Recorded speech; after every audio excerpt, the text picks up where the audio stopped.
Welcome back to the Common Man podcast. I am here with Dan De Vries here, who is a career development coach. He's done remarkable work helping young people on their career path. Dan, it's great to have you here.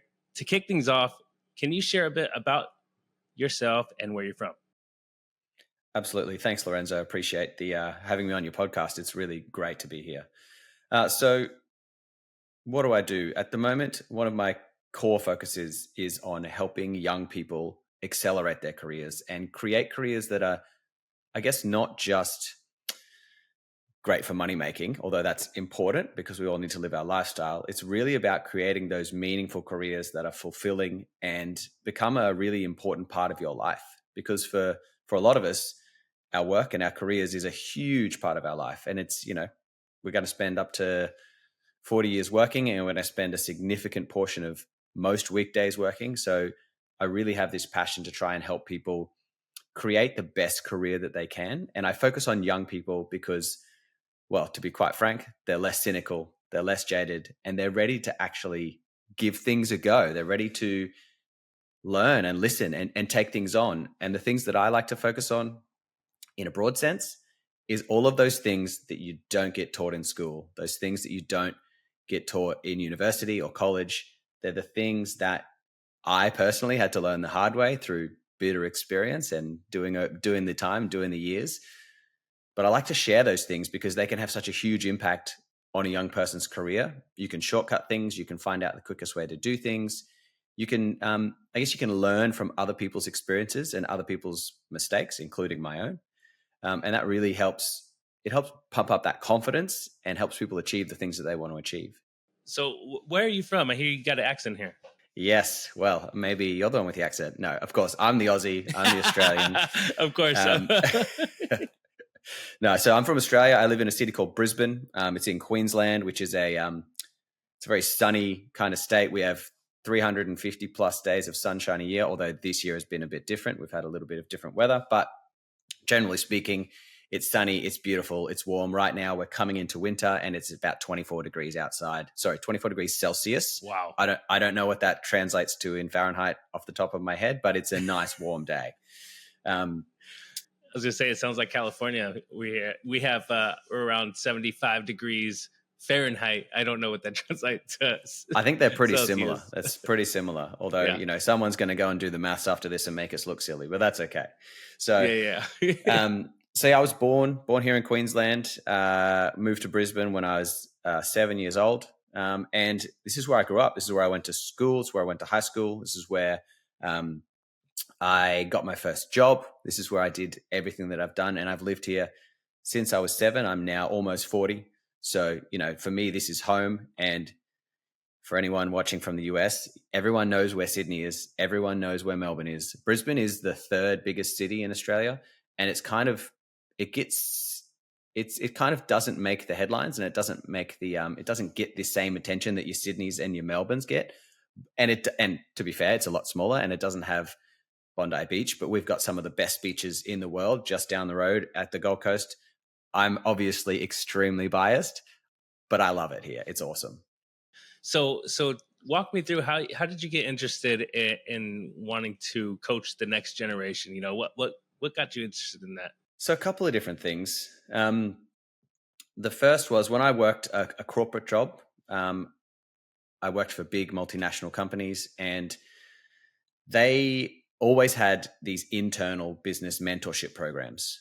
And I was always, towards the latter half of my corporate career, I always put my hand up to say, hey, if there's anyone that's interested in being mentored. I was sitting in a reasonably senior management role, and people took me up on it. And when that started happening, I just loved it. It was awesome. I got to help some young engineers and some younger people in the business from all over the world navigate where they wanted to go to next, figure out what was the next step in their career, and even figure out what they actually wanted to do with their career.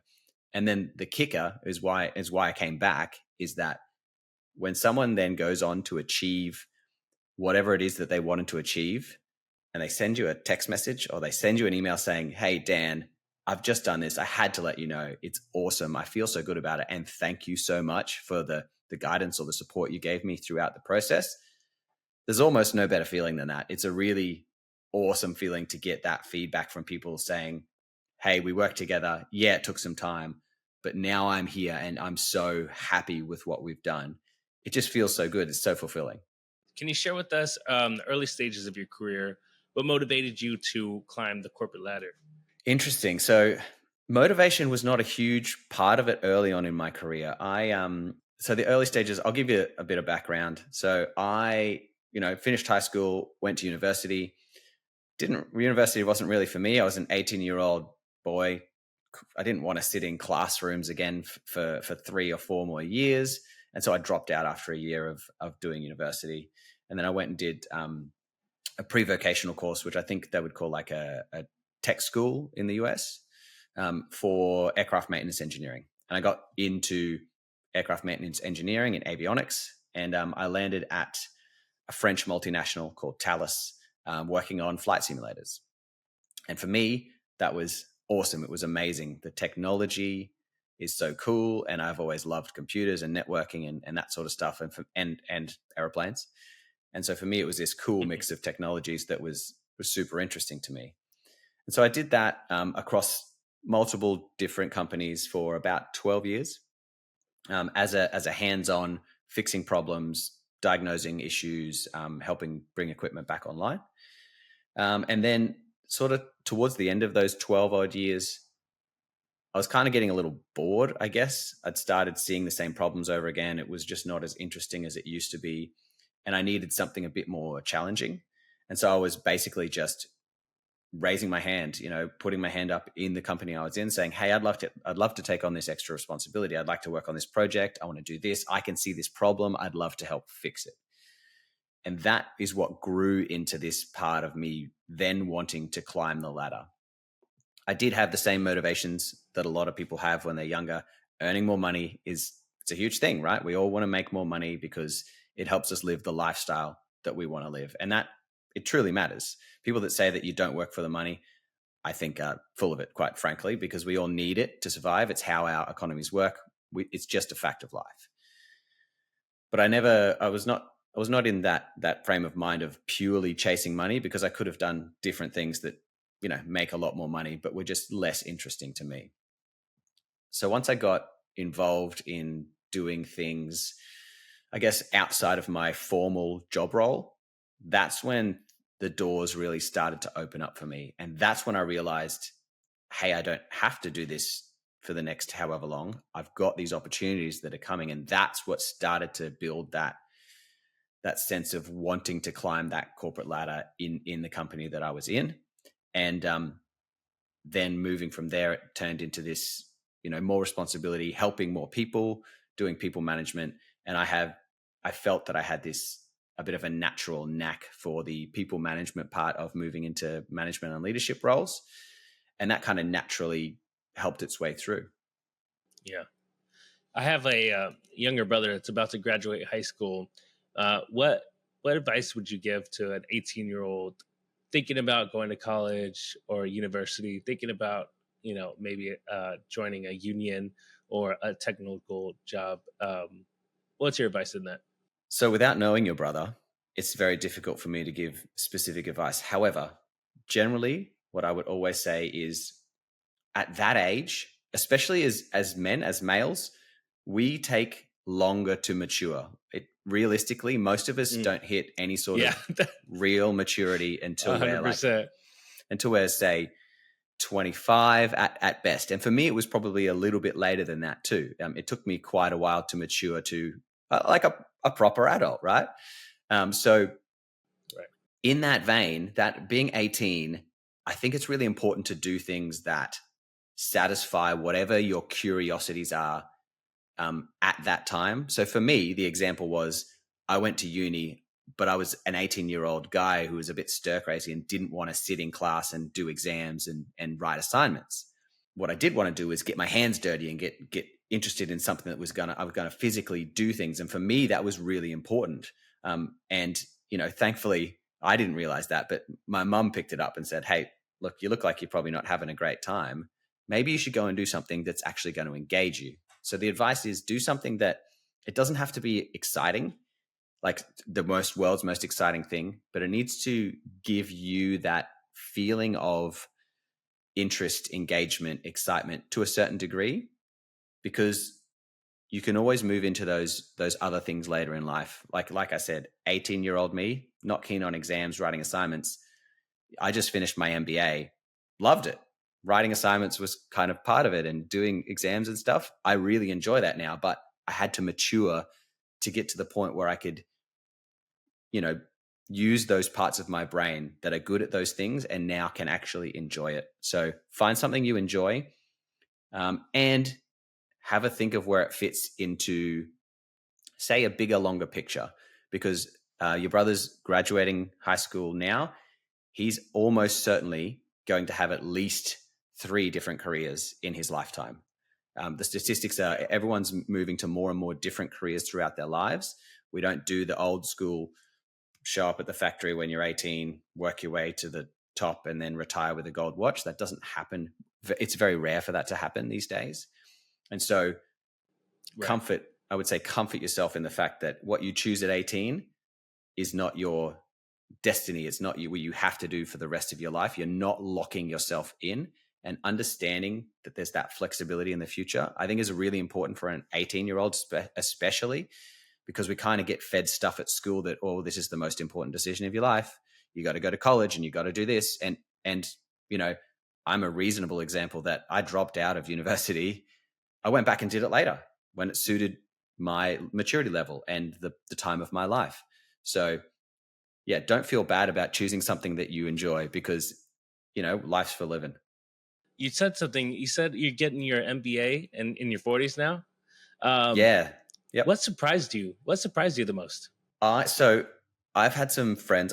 So I graduated last year, and I've had some friends complete their MBAs, and of course I had a chat Congrats. to them about it before I enrolled. Thank you. I got some stories about how much work it is and how much time it's going to take, and it's going to be this all encompassing thing in your life that takes up every waking moment. And I was surprised to find out that it wasn't that for me. But I think not because the workload wasn't there, but because I was in that time of my life and that state of mind that I was ready for it. And I had significant professional experience.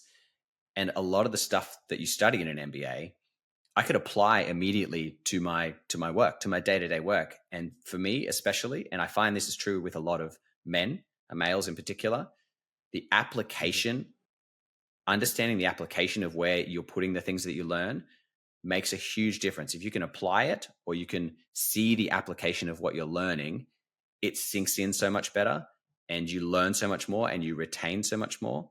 And I think that application piece, because I had the corporate experience in advance of doing the MBA, it made me pick it up more quickly, more easily. And I saw the true value, because I could go, that's why we do that. We've been doing that for 10 years and I never understood why. And now I understand the why. And there was some really cool aha moments for me during the education process. I'm interested. You became an executive, didn't you? And I believe in your 30s. Um, what was it like, maybe not having an MBA? So it's not as big of a deal here in Australia as it is in the United States.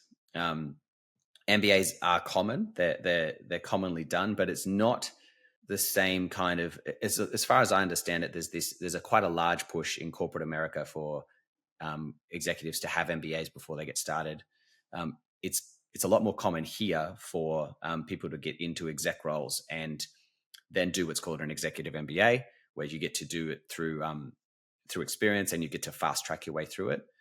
But for me, I had it I had some steps in between. So I got to see the middle management and the different levels before ending up in areas of significant responsibility. And for me, I actually felt like I got schooled in a way through having those intermediate experiences in different roles. And also, fortunately for me, I had some extremely good managers. That was very lucky, I find. Sorry, I feel that was very lucky. And not everyone gets that, right? And I credit a lot of my Right. success to one particular manager that I had. that could see, like he looked at me, saw how I worked, and then knew that, okay, the way to get Dan to perform is to give him this, this, and this. Don't give him that. Give him boundaries and say, off you go and achieve what you want to achieve. And that freedom doesn't come frequently in a lot of roles. So for me, that was a huge part of my professional and personal growth to end up where I was. I think the MBA piece is the reason I decided to do an MBA was to broaden my career options. It was about, I'd worked in one specific industry for my entire career through different companies, but I felt a little bit pigeonholed into one spot. And I felt like I didn't have the freedom to be able to, maybe I want to go work in telecommunications, or maybe I want to go work in finance or something different that I wasn't doing. And I felt like the MBA would open those doors for me. And that's why I chose to do it. But none of the other people in any of the teams, in any of the other roles, had an MBA. So I didn't really feel inadequate, or I didn't feel like it was a big deal at the time. Did you have your own career coach, or was it just identifying a mentor in your lead, in your manager? And then how should other people approach that in their current careers? So I didn't know career coaching was a thing, to be quite frank. When I was going through that situation, I'd never heard of it, but I did identify my manager maybe even identified in me that he was going to mentor me. And even when that first started, I didn't realize that's what was happening.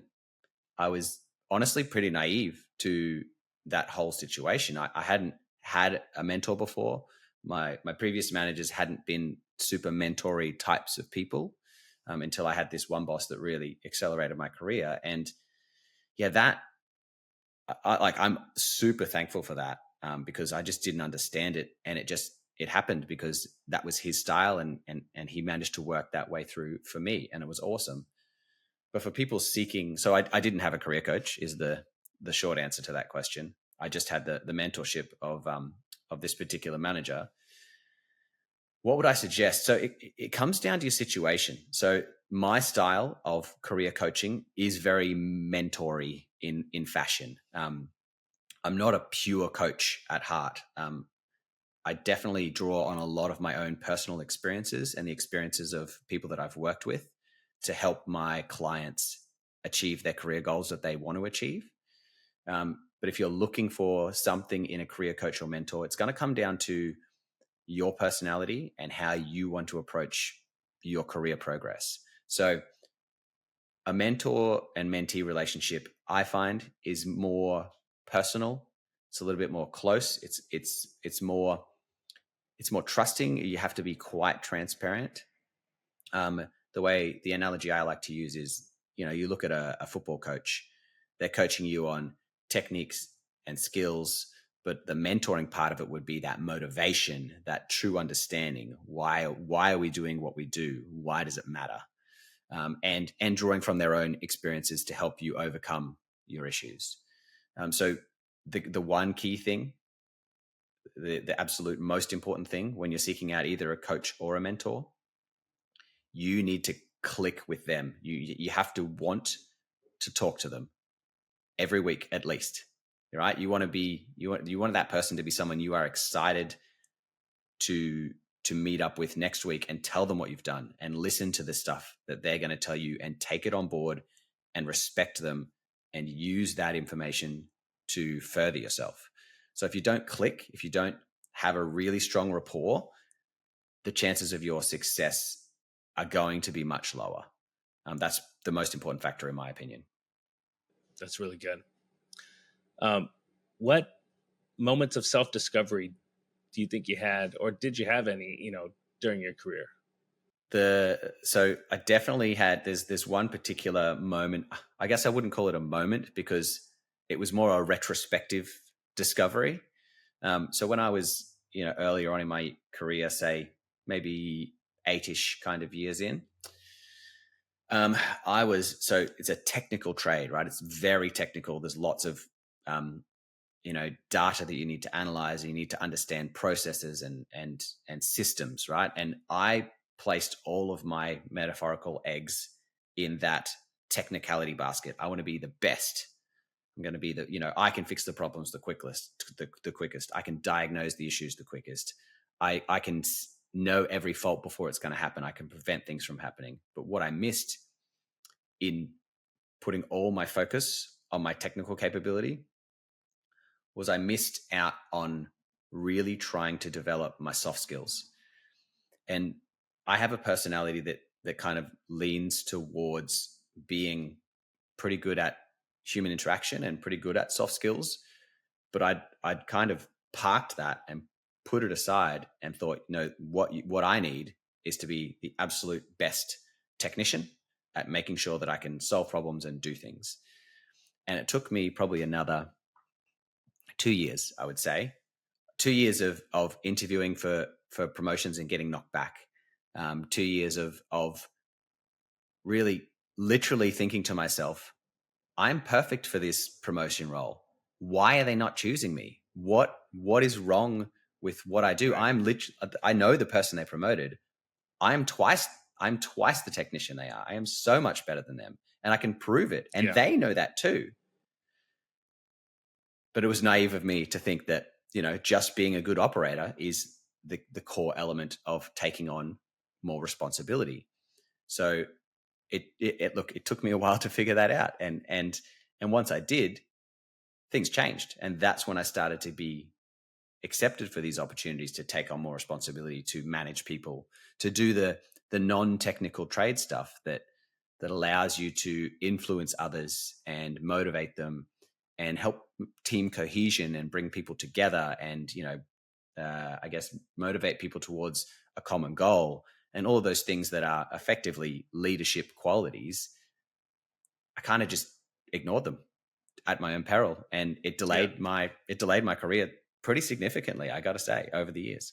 Is that similar to like a young person, and being ambitious, thinking like, I know I can do what this other person's doing, but I'm not, they're getting promoted over me? Or like what advice, could you distill to them? It's like, maybe they're impatient. Maybe they see that they could do something similar and it's not happening. Yeah, absolutely. So ambitious. Yes, I was extremely ambitious, but I think my ambition was it was just a little bit misguided. The key thing was that I guess I didn't really know what I wanted. All I knew was I wanted to progress, or I wanted to be successful. And I definitely hadn't had that time to think, or I hadn't taken the time to think to myself, but what does progression look like? What do you actually want? Do you just want what's right in front of you because it's there and you get paid more and you get more respect and more status? Is that what really matters? If yes, fine, but you need to actually think that to yourself and know what it is that you're trying to achieve and trying to progress towards. And so I really personally rate ambition. I'm a big fan of people who are ambitious. In Australia, the culture is not as supportive of ambitious types of people as it is in the United States. I feel that in the US, ambition is seen as a more positive quality in a person. But here, it's less, I guess it's a little bit less perceived as, it's not necessarily perceived as a bad thing, but it's not seen as a really good thing like it is over there. And so that ambitious note, I think, is really important. And so what I would say to, a young person who's ambitious, the first step is find out what you're actually ambitious about. What do you want to achieve? We all, and with the people that I speak to, we often have this, well, I just want to be successful. And I go, everyone wants to be successful, right? Everyone wants to be successful. We're kind of, and it's drilled into us through our culture and all of those things. But what really truly is success? Because what success means to me is going to mean something totally different to you. And if we just kind of use this generic concept of success, the problem is that you don't have a direction to be pushing towards, to guide you towards where you think success will be. Now that can change, that can evolve as what success looks like to you will change over the years. As we grow, we age, we get more mature eventually. And We change what success looks like to us. But with just Yeah. giving it that single word, well, I just want to be successful. Okay. That was part of my problem too. It's that you just grab at anything that looks like success. You look at something and go like, oh, well, there's an opportunity for a promotion here. I should have that. Is that what you really want? Should you be looking somewhere else? Should be focusing on whatever it is that you want to do next. And so, yeah, the advice I would say to someone ambitious is harness that ambition. It's really powerful. Someone who's ambitious, they put in the work, and usually they're pretty bright and pretty intelligent, and they're confident. And confidence is a huge thing when it comes to career success.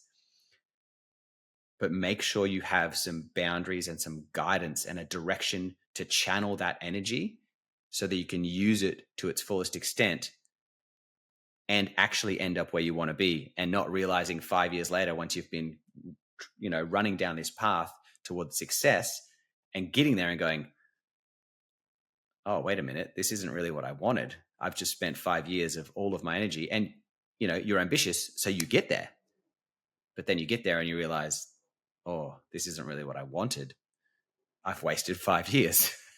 Yeah, I'm being reminded of this a book called Seven Habits of Highly Effective People by Stephen Covey, where he talks about you're working as hard as you can, just to find out that you have the ladder in the wrong area. You're climbing the wrong side of the ladder. So I think it's important for people to know and understand how do you figure that out, right?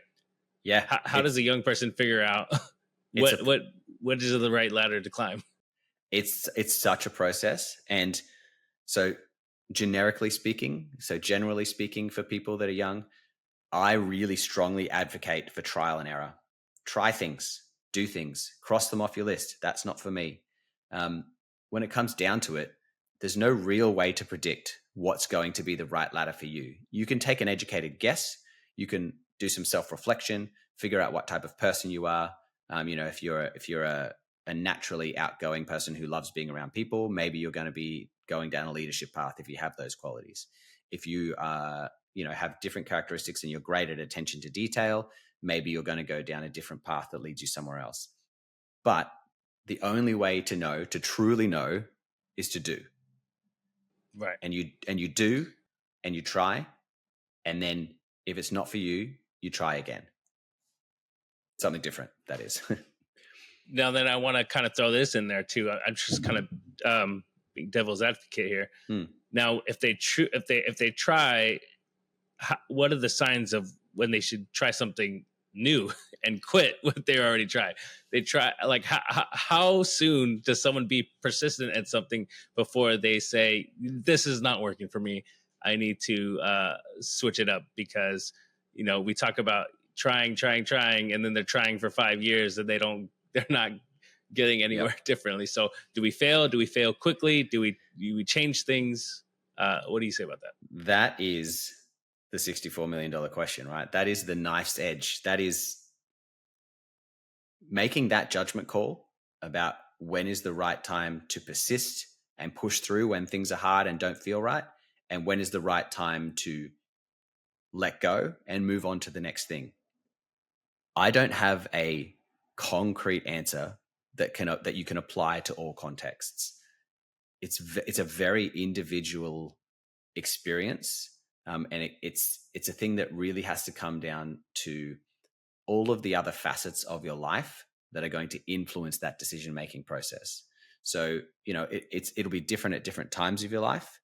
When you're my age, I kind of have to stick things out. I've got mortgages to pay for. I've got kids in school. Right. I've got all of those other responsibilities, which to me are higher level responsibilities. I take them far more seriously than my work. For me, they matter more. And so that will dictate, to a certain extent, whether I choose to try something new, put it in the bin, move on to the next thing. For the young people in the audience, especially people that are just leaving school, the big mindset shift to try to get into is to understand that when you're 18, you have loads of time. But that's not to say you can waste it. Don't waste it. Be very conscious with how you use your time trying new things, and putting them in the bin and moving on to the next thing. And the signs that you found something that is good for you, is right for you, is you will feel not ultra comfortable, but you'll feel a level of comfort and a level of challenge at the same time. You'll feel engagement. You'll feel this, I don't want to call it excitement, because I think excitement overstates the feeling. I think it's a feeling of that gentle excitement that, yes, actually, this is really interesting. Yes, I could do this. Yes, I could talk to people about it all the time. And I would feel content, and I would feel like it's meaningful and making a difference. It ultimately all comes down to how you feel about it, right? And then the signs that you've found something that's not for you, you need to know in yourself what kind of a person you are in terms of how long it takes for you to stick things through. If you were growing up and you would try 10 different sports, and you'd immediately get upset with one, but you'd kind of latch onto another, try and draw on those experiences that you had growing up to understand where the decision making point is for you. And then the external factors. What other responsibilities do you have? Where does it fit into the broader picture of your life? And how do you make all of those pieces of your life fit together and take that into account in the context of it when you're making the decision about when it's time to move on? But honestly, the easy answer is find someone who's been there, talk to them about it, ask them what they did in that situation. That's the hack. That's the cheat. That's the shortcut. That's why I do career coaching. People come to me and go, Dan, I'm in this situation. I don't know what to do. I'm like, I had something exactly like that happen to me. Here's what I did. Here's why I did it. Here was the outcome. Here's why I think it will work for you in your context. And I will say that most people that I've ever spoken to as a younger person are very open and willing to talk about what they went through and how they managed it. Just always willing to share. So reach out, ask people. If they say no, try another person, because another person is going to say yes, and they're going to want to help you. I think we have this innate desire to want to help the next generation through some of those sticky situations. Yeah, it's so good. And you're saying that's a hack, because life experience is a hack, right? Yeah. You combine enough life experiences, you gain a world of knowledge. And I think that's what books do as well. Like if you read, I'm a big fan of autobiographies, because it's a life experiences of someone that actually been somewhere and done something where I can glean the information from them and apply it to my own life. And I highly encourage young people to pick up a book or audiobook. You don't even have to read anymore. You can listen to a book. So my next question is, what's your opinion on like a master of none or an expert at something? Should a young person be picking up multiple skills or tools in their tool belt, or should they become an expert in something? It's a really good question. I love this question. And my answer is focused on the majority, not the minority, right? So for 80% of the population, I'm plucking numbers out here. It may not be 80, but that's my gut feel is 80%. You need to start with a specialization in mind. When you're young and you have no life experience, no real life experience. You haven't been through much adversity, although, people have been through adversity for sure by then. I don't want to discount that, but you haven't seen what can happen in the world. And to be frank, your brain hasn't fully developed yet. So you don't have that life experience to draw on. You don't have professional experience to draw on. And so what you need is to be able to gain those things. And to gain those things, you need to have something of value to offer those who are going to give you those experiences. And with that comes the specialization. Be an architect, be an engineer, be a bookkeeper, be a lawyer, be some kind of specialist person that can do the work, the legwork, do the day-to-day, the work that has to get done, because that's what's going to get you in the door.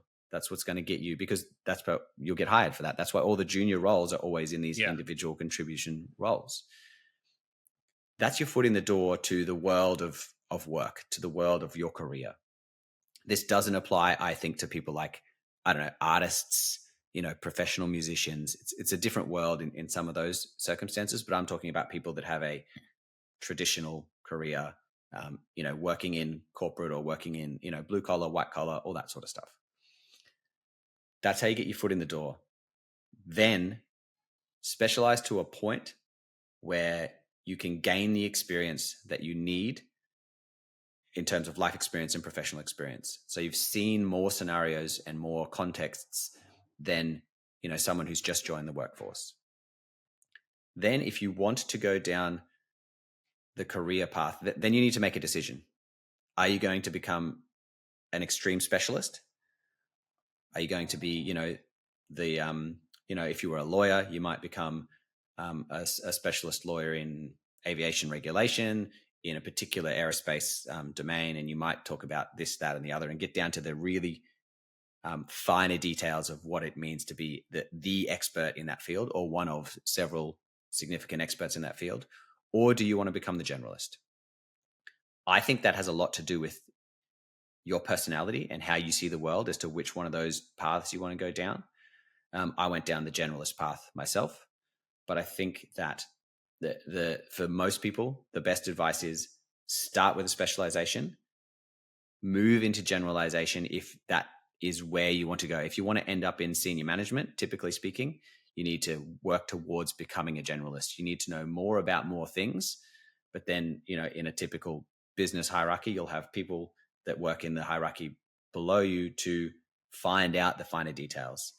And what you want to do is play to your strengths. If you are someone who is,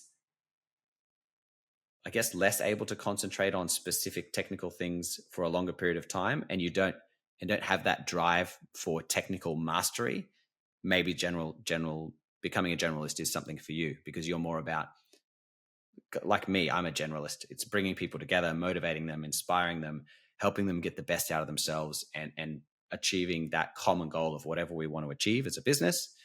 But you need the technical mastery people too. So it comes down to that decision point. Once you've worked your way to a point where you've got enough life experience, enough professional experience, you'll also become better at your day job, what you do day to day. Then you need to decide which way you're going to go.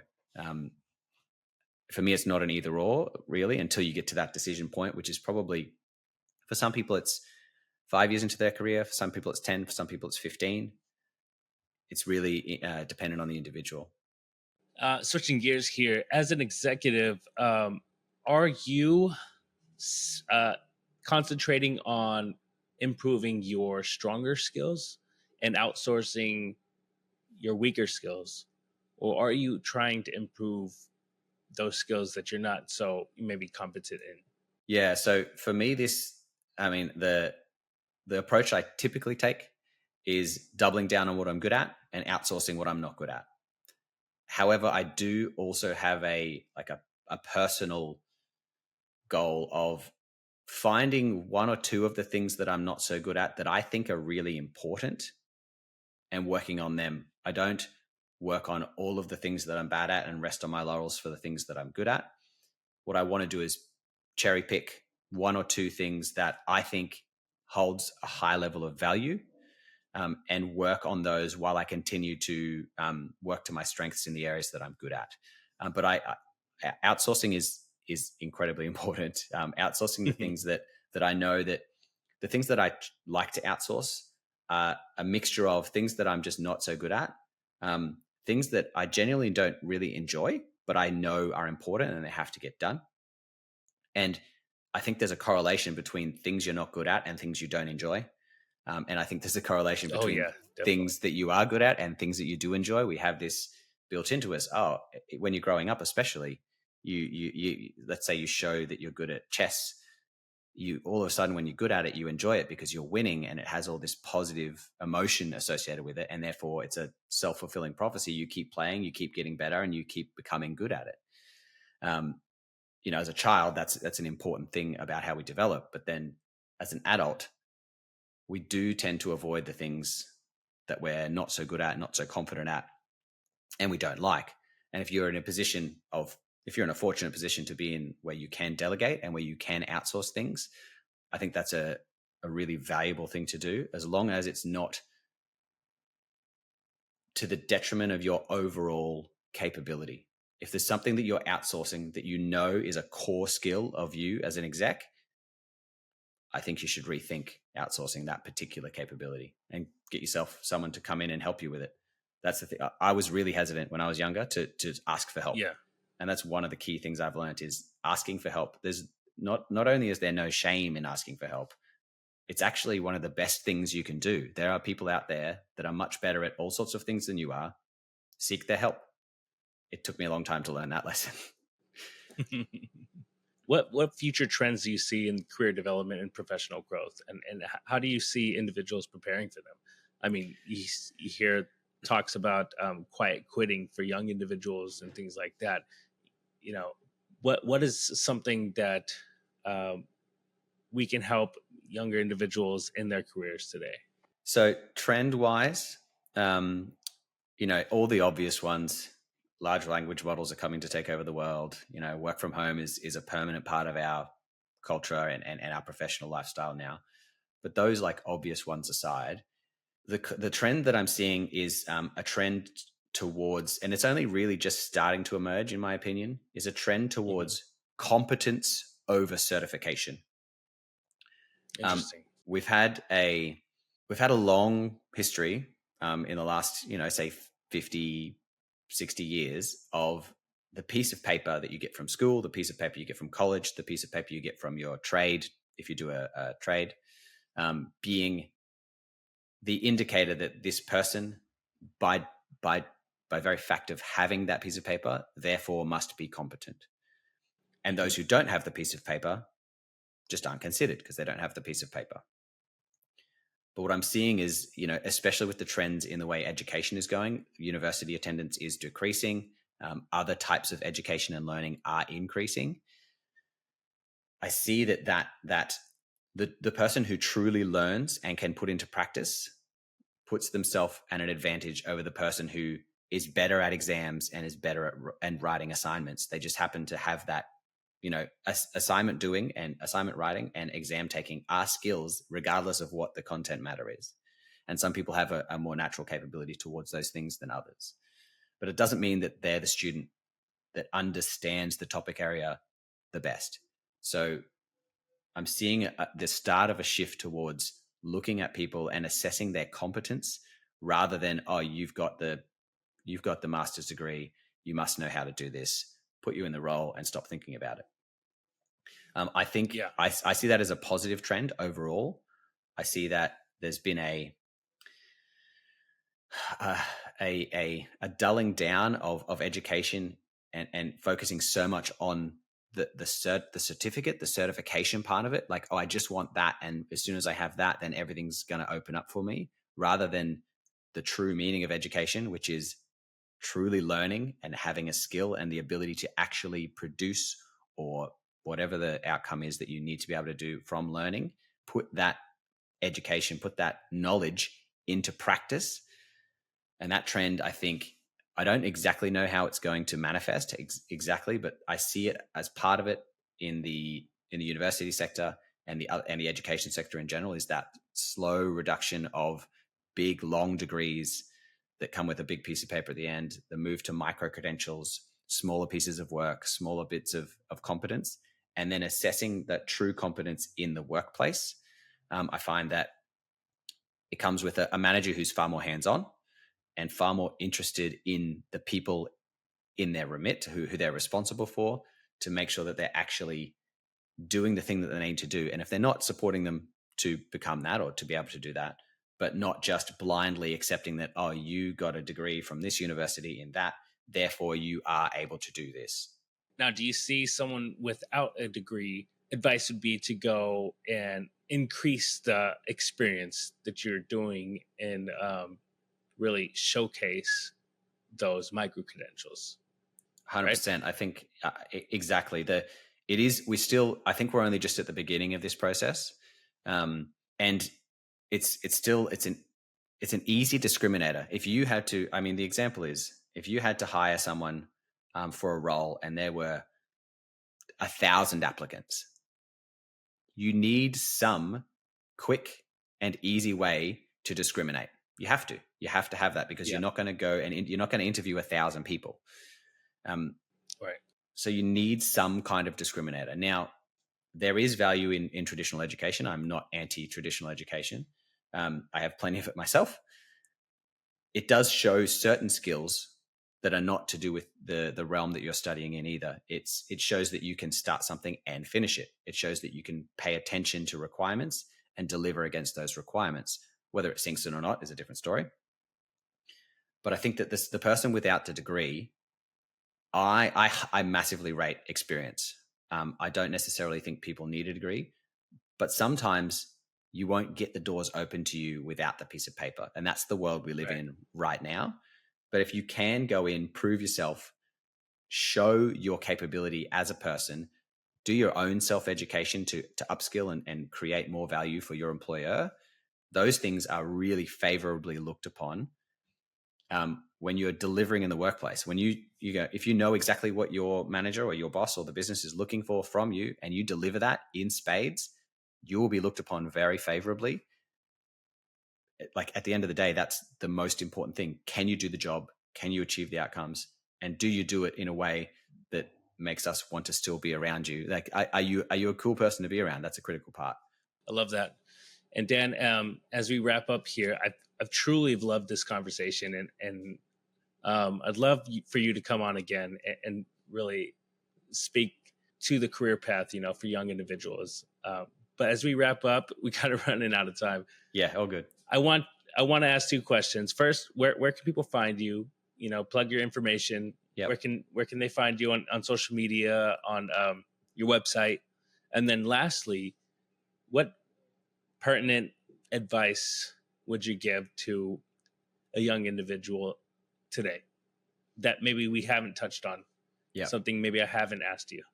And I'll cool. leave you with that. All right. So thank you. And I'd love to come back on and have another chat. That would be awesome. So I appreciate that. So you can find me at dandevries.com. Pretty straightforward. My name, you'll see my little name in the corner there, just .com. I give free initial consultations to anyone out there who wants one. If you want to chat with me, you can literally book in a time and I will speak with you on a live video call. You can also find me on LinkedIn. I'm very active on LinkedIn, Daniel De Vries. And you can find me on TikTok, DDV Coaching. I've got the other socials, but those are my three primary channels, TikTok, LinkedIn, and my website. So if you're keen, just get in touch. I'm very approachable. Hopefully I come across that way. I love talking to people, and this is just, it's what I'm about. So what piece of advice would I give to a young person? The key skill or the key learning, knowledge, understanding that will help you to go far in almost every circumstance is understanding the other party's motivations and drivers. So what I mean by that is every situation where you want something, there is another human involved, and that other human is going to be making a decision whether you get that something or you don't get that something. And so understanding how that person thinks, what matters to them, what do they value, how is their performance judged, what is driving them, what is motivating them, knowing that, and you can quite literally just ask them, hey, what's important to you? That's something that I never did and that people forget about. You can go to the decision maker and say, what actually matters to you here? Because I'd love to concentrate on that. But by knowing what drives and motivates the other person, or potentially multiple people in any scenario, you're going to put yourself at the best possible chance of getting that thing that you want, of achieving that achievement that you want. So yeah, understanding the other party is the most. Know your audience, know what matters to them, come to a position where you will exchange what you want for giving them for something that they want. And that ultimate exchange is pretty much every interaction in life. I love that advice because it's that mutual exchange. And 9 times out of 10, or even 10 times out of 10, we are not thinking about that other individual. And we're only thinking about our key drivers and our ambitions. And it's a whole other world. You just take a moment to think about what this other person want. And I love that advice. Thank you so much, Dan. Thanks, Lorenzo.